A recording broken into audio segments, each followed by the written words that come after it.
ABP reporter में आपका एक बार फिर से स्वागत है। मैं हूं विकास भदौरिया और मेरे साथ हैं शिरीन। खबरों के सिलसिले को आगे बढ़ा लेते हैं। समाजवादी पार्टी के एमएलसी पुष्पराज जैन उर्फ पंपी के ठिकानों पर पड़े छापों पर लगातार अपडेट हम आपके सामने रख रहे हैं। इस समय सबसे बड़ी खबर है मुंबई से।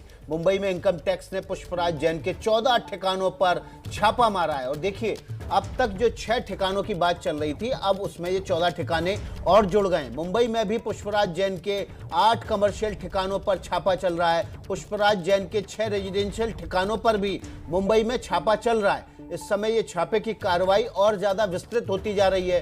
कन्नौज, कानपुर और नोएडा के बाद अब मुंबई में भी पुष्पराज जैन के घर पर छापेमारी और कमर्शियल ठिकानों पर छापेमारी शुरू हो चुकी है। 6 ठिकानों पर पहले से छापेमारी चल रही थी। मुंबई के 14 और ठिकानों पर अब छापेमारी शुरू हो चुकी है। और इस खबर पर ज्यादा जानकारी के लिए सीधे हम रुक कर लेते हैं। दीपेश त्रिपाठी हमारे संवाददाता जुड़ गए। दीपेश, सबसे पहले जानकारी दीजिए, क्या कुछ हो रहा है वहां पर?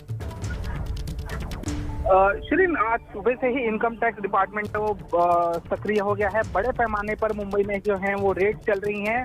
सुबह 4 से 5 बजे से ही रेड इनकम टैक्स डिपार्टमेंट की जो शुरू है। मुंबई में कुल 14 जगहों पर रेड हो रही हैं जो पुष्पराज जैन से कनेक्टेड हैं, जिनमें से 8 कमर्शियल और 6 रेसिडेंशियल जगहों पे ये रेड चल रही हैं। ऐसा जानकारी सूत्रों द्वारा हमें मिल रही है कि पुष्पराज जैन के कुछ इन्वेस्टमेंट जो है जो मुंबई में की गई थी उनको लेकर ये रेड चल रही हैं और ये सारे लोग जो हैं पुष्पराज जैन से कनेक्टेड हैं। और इसी संदर्भ में मुंबई में भी आज बड़े पैमाने पर इनकम टैक्स की रेड चल रही है। दीपेश त्रिपाठी जानकारी दे रहे हैं कि मुंबई में भी 14 ठिकानों पर रेड चल रही है। ये लोग वे हैं, ये वो कंपनियां हैं जहां पर पुष्पराज जैन ने अपना इन्वेस्टमेंट किया हुआ।